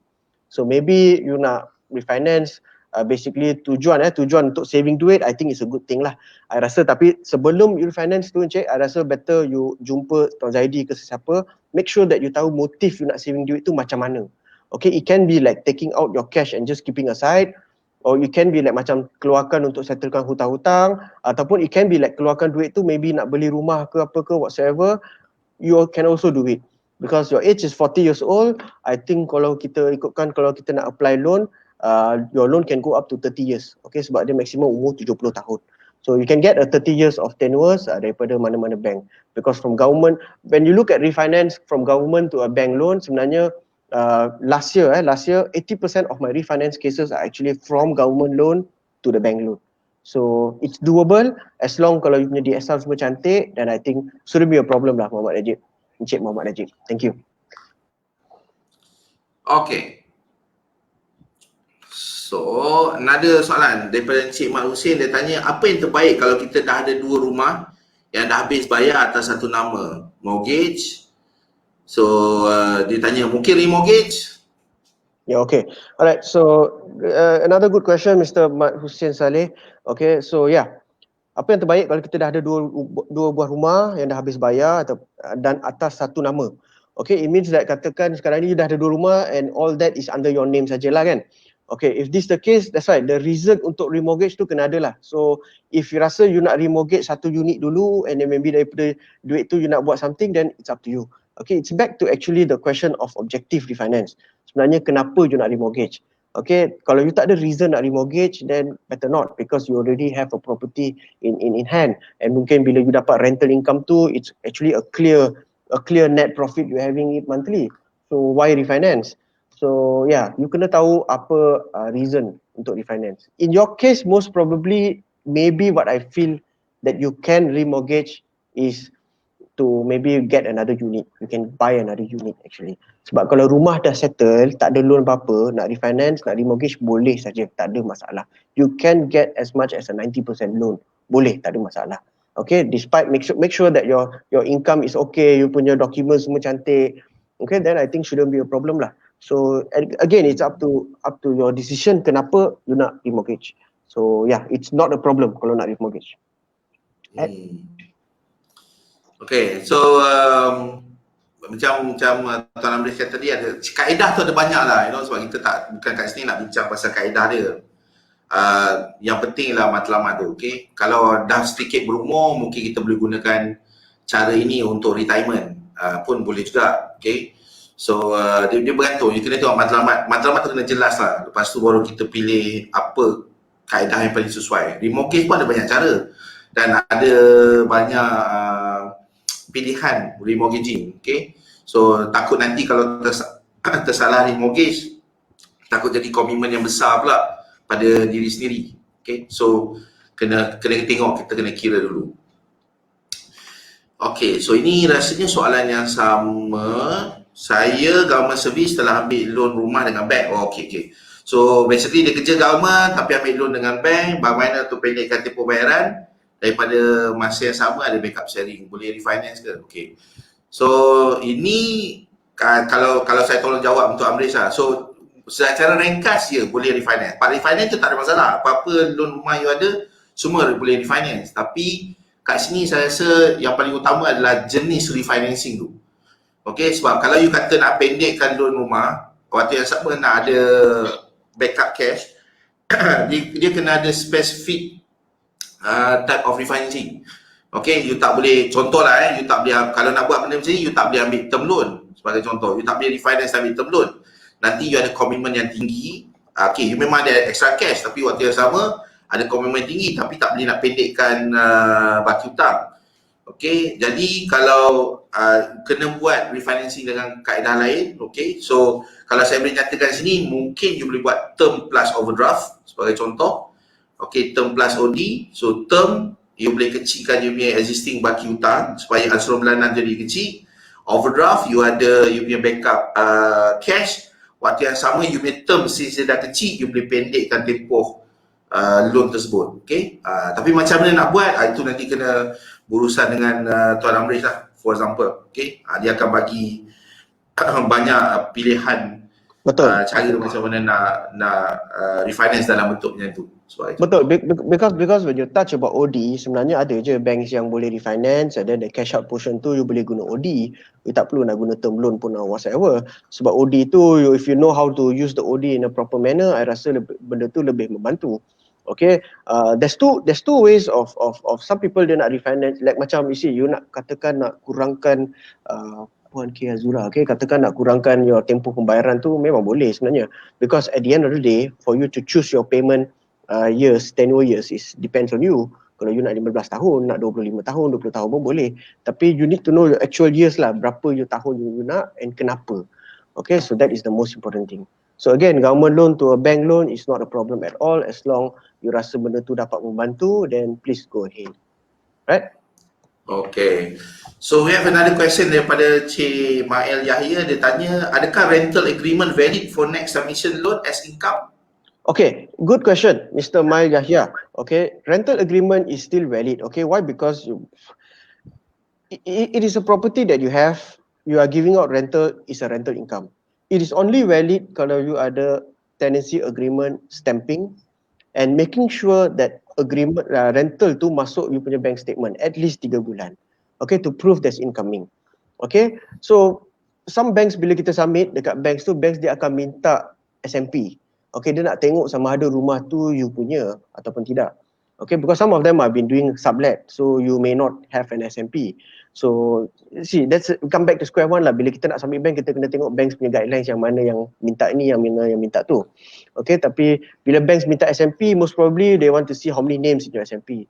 So if your SMP you have 2 names and your rental agreement is only have 1 name, if the house is 2 person, then most probably your rental agreement tu will be divided to 2. Okay, so daripada an agreement, katakan maybe your rental is RM1,000 sebulan. Okay, so banks normally dia orang akan ambil 70% to 80% of your rental income. So maybe dalam 700 hingga 800 untuk derive income. Tapi buat masa ni, and also a news regarding rental income, there are certain banks sekarang ni tak bagi sampai 70% sampai 80%. Diorang ni sekarang bagi sampai 50% saja. So if your loan is going to be RM1,000, I mean your rental income is going to be RM1,000, banks akan ambil sebagai RM500 saja. So still tetap ambil. Okay, tapi mungkin pengambilan the deriving income tu tak ada setinggi dulu. Okay, mungkin rendah. So you want to know how to make sure that they take it higher, then you contact me personally. Again, benda tu tak boleh nak sharing kat sini. Sensitif betul lah soalan. Okay, so kita ada soalan daripada Tuan Bija. Okay, Bija is my long term ahli URUS INSAN. Okay, dia jatuh bawah grup 1 million grup 1 juta saya. So so property dia dah banyak lah. So ini mungkin soalan umum dia tanya untuk orang lain. So saya rasa dia sendiri boleh jawab soalan ni. So dia tanya, WHO dia inform bahawa COVID ni akan berpanjang sehingga 5 tahun. Apa pandangan Tuan Amrish? I think this one since you said that dia boleh jawab sendiri, I pun segan nak jawab kan. Macam test power je kan. Okay, so Encik Bija, thank you for your question anyway. Okay, who ada inform bahawa COVID akan berpanjangan sehingga 5 tahun, apa pandangan? Okay, yeah, because COVID is something that what I've read is something that is not going to be over for the time being lah. It's going to take some time.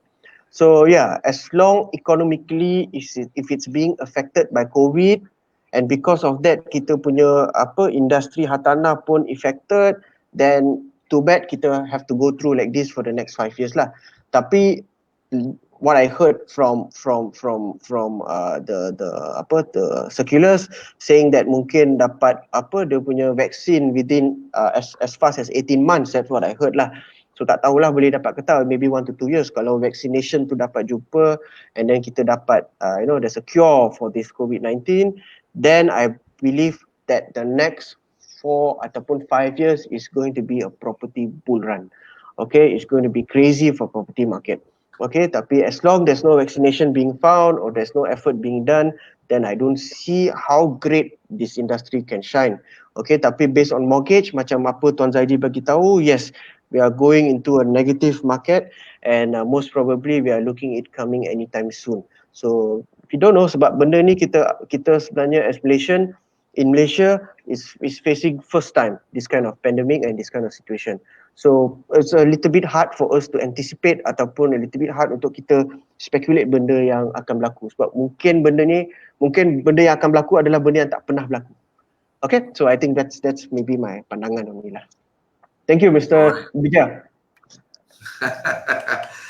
Okay, so we have a couple more questions. Ada banyak soalan ni, kalau jawab semua mungkin tak habis, tapi kita pilih. Kita pun dah overrun sikit tadi, tapi kita bagi lagi maybe dalam 10 more minutes or so before kita tutup tirai. I actually have a few more slides for me to share, so maybe if you can just set this last questions or something. Okay. So this will be the second last. So I choose another one, will be the last one.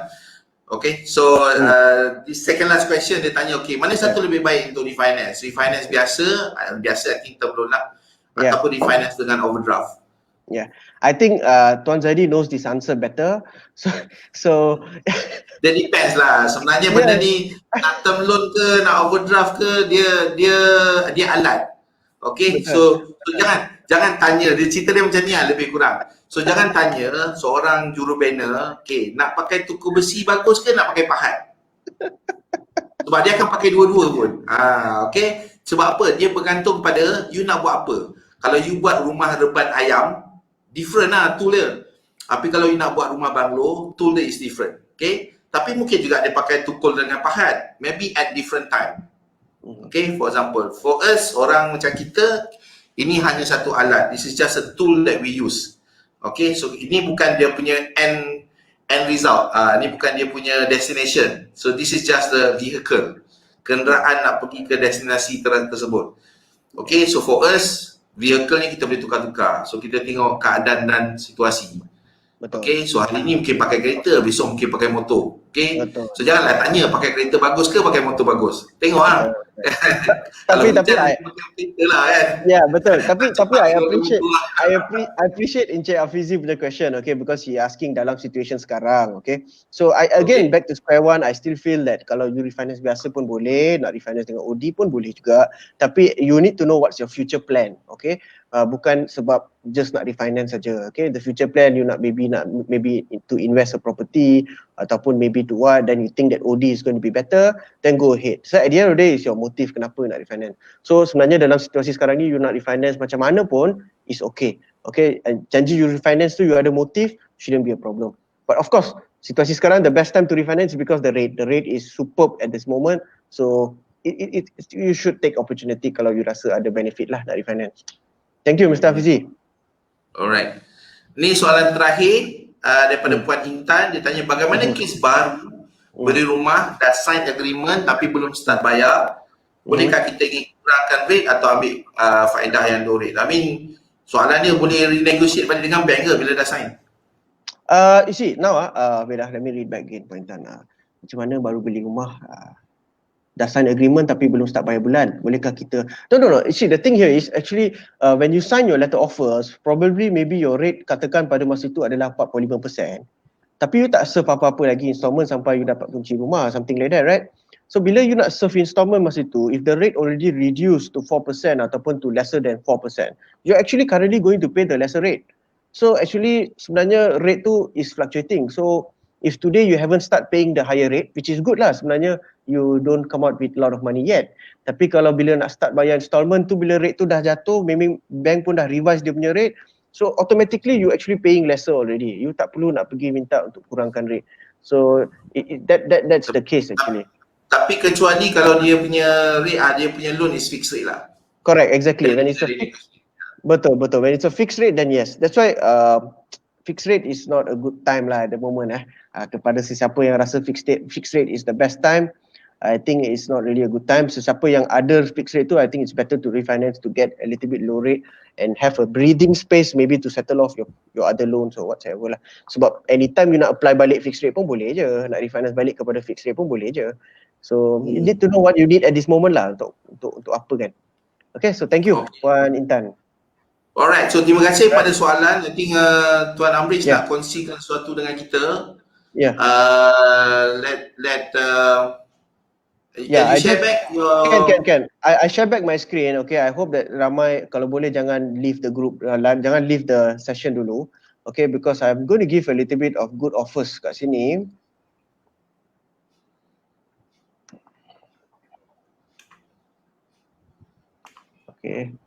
Okay. Can see my slide, right?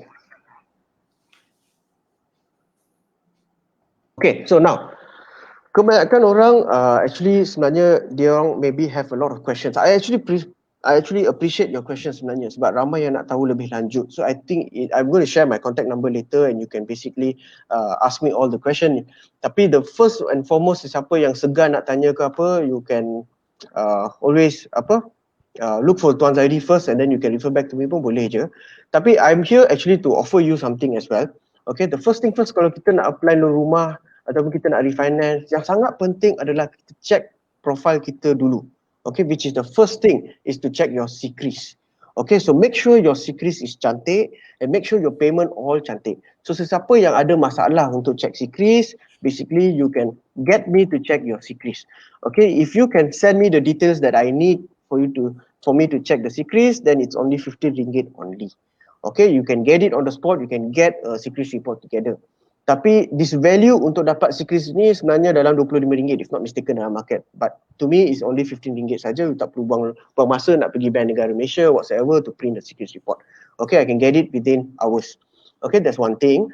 Tapi when I look at MySitos, if not mistaken, MySitos punya website, they have a free secris checking up to 30th May. So if you don't want to pay me, please don't pay, no need to pay. You can go and get it free at the MySitos there and you can send me the secret report from there and basically I boleh tolong check you punya kelayakan loan. Okay, my checking on your kelayakan loan is free. Kalau you nak apply loan rumah, macam mana you nak tahu harga rumah berapa yang you boleh beli and mungkin sekarang ni gaji you RM5,000 and then you dapat tahu gaji you dah potong 30% and you know after this on how are you going to buy a house ataupun refinance loan boleh lepas ke tak, you can basically come back to me. I only check it for free.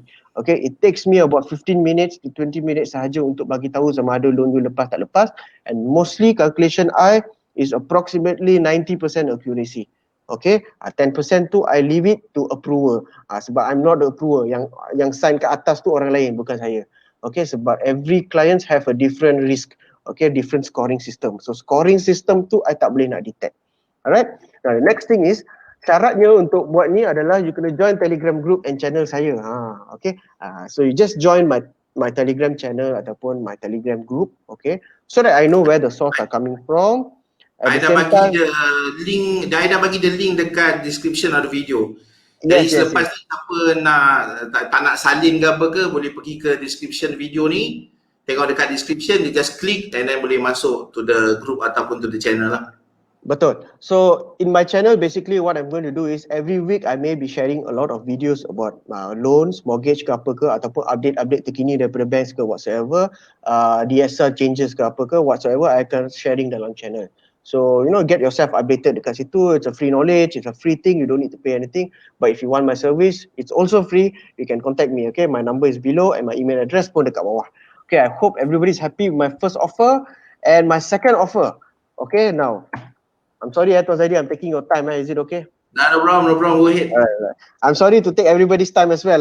Okay, so anyway, my second offer is those sesiapa yang rasa time-time ni memang susah, okay, maybe ada yang kehilangan pekerjaan, okay, ada juga yang maybe you know getting a very less salary, tak boleh nak cope or whatsoever. Of course, I'm here to at least the best that I can do is to provide you a peluang pekerjaan. Okay, I'm looking at to increase or to expand the business up to at least 50 of them in this year. So it's terhad, okay, it's not going to be more than that. It's going to be just 50. So I hope that sesiapa yang berminat nak join, nak tahu apa benda ni semua, you can contact me. Okay, maybe manalah tahu rezeki you. Okay, kita boleh bekerja sama kan, manalah tahu, right? And also we are looking at only full time sahaja and part time is case to case basis lah. Okay, because we only we encourage full time lah, sebab this job is never a part time job, it's a full time job. Alright, So, and also we need to make sure sesiapa yang join ni, you have a little bit of creativity and innovative. Okay, make sure that sesiapa yang nak join ni boleh menjana idea-idea baru ataupun boleh try a lot of things untuk dapatkan case baru ke whatsoever lah. Okay, so and of course yang sangat penting yang rajin. Okay, of course semua employment, siapa-siapa yang employ orang masuk mestilah nak yang rajin kan, mana yang nak malas kan. Tapi of course I stress kat sini yang rajin is because our job is not to say a 9 to 5 job. Our job is actually almost a 24 hours job. We can control our time, tapi yang penting we need to be committed. Alright? So and then siapa yang ada keinginan untuk meningkat pendapatan berbanding sekarang. Okay, if you think that you're going to earn more than what you earn right now, you can try looking at this place. Manalah tahu dekat tempat ni, manalah tahu you can, you know, from a motorbike you can change to a car, manalah tahu kan. So it depends on your commitment. Okay, and we will do an interview through Webex and Zoom at this moment, one-to-one. Kriteria sangat simple, you just got to be a Malaysian and umur 21 sehingga 35. Okay, kalau umur 36 tu tak apa, jangan risau. Okay, you can just try to WhatsApp me. Manalah tahu muka you nampak macam 35, I still accept juga. Okay, so and then you need to have your own transport. Okay, preferably you need to have a car lah. Okay, but if you don't have a car, it's fine. Motorbike pun tak apa. Sebab I dalam industri ni, I start ambil motorbike. Okay, Moderna's Chris was my first motorbike that I travel. Okay, I have been travelling everywhere around the KL with the Chris. Okay, so until I can change my car as well. So siapa-siapa yang ada motor tu, jangan rasa macam I ada motor saja tak boleh nak kerja, jangan. Okay, the most important, you ada commitment, you ada willpower, you betul-betul nak succeed. Tak kisahlah, basikal pun you can still succeed. Okay, to be really frank. Alright, so and then make sure that you have a diploma and above lah, at least. And then kalau tak ada, it's okay. And as long you have SPM 5 passes, and make sure you have 2 years of experience. Okay, because we are meeting with a lot of people and we need to have a little bit of experience in working. Kalau tak ada, then you have a diploma will do. Alright, and make sure that you are positive. Okay, don't be very negative. And sebab kerja kita orang ni akan face banyak rejection. Okay, loan reject lah, apalah, sampai bangun pagi tidur, bangun pagi tengok phone, tiba-tiba rejection. And then bila you rejection, the whole day you down. You datang office pun tak nak, you nak message leader pun tak nak. So don't be like that. Okay, the whole industry, you need to accept rejection. Rejection is something that you can learn. Okay, dalam hidup I, kalau tak ada rejection, tak adalah approval. So mesti kena ada rejection. So be positive for it. Okay, and last but not least, you have the perfect leader to guide you. Cik, poyo je kan. Okay. Sorry Amish, tadi internet disconnect lah. When you say about the SPM and so on, suddenly the internet disconnected. So you saying something just now? Okay, now okay kah? Sekarang okay. Okay, yeah, coming back to the being a positive lah. So make sure that you guys, if those who wants to join, make sure dia positive lah. Jangan nak join dan lepas tu you rasa macam, you know, tak boleh lah ni, tak boleh lah, rejection lah whatsoever. So if you can accept rejection, then please join. Sebab the moment when you accept rejection, you actually basically can learn a lot of stuff. Okay, that's where your approval flow comes inside. And yeah, coming back to another thing, that actually I'm also going to be those who's going to join, I'll be your leader as well, and I'm the one who basically going to guide you from zero to something lah, at least lah. Hopefully kalau you boleh bagi commitment 100%, I can give you 101%. Okay, so I'm one of the director of the company. We have a few directors there. Each directors kita ada role kita sendiri. We have training, we have recruitment. Okay, we have all that. And yeah, so my website is as below. You can see my company website.